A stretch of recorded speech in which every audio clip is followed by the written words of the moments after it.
இன்னைக்கு நம்ம வெங்காய போண்டா பண்ணலாம். அதுக்காக வெங்காயம் எடுத்துருக்கோம். கொஞ்சம் வெங்காயம் அரைஞ்சிக்கலாம். கூட பச்சை மிளகாவும் போட்டுக்கலாம். கூட கருவேப்பிலை போட்டுக்கலாம் வெங்காய போண்டாக்கு.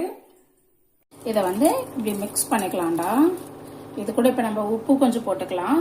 இது கூட கொஞ்சம் உப்பு போட்டுக்கலாம். இது தண்ணி கொஞ்சமா ஊற்றி நம்ம பிசைஞ்சிக்கலாம்டா. இது கூட நம்ம கொஞ்சம் கருவேப்பிலை கொத்தமல்லியும் மிக்ஸ் பண்ணிக்கிறோம் ஃப்ரெண்ட்ஸ். நல்லா எண்ணெய் காஞ்சிருச்சுப்பா. இப்போ நம்ம போண்டா போட்டுக்கலாம்.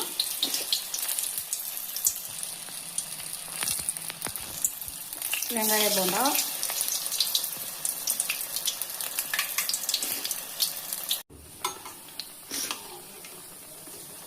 திருப்பி விட்டுக்கலாம்ப்பா.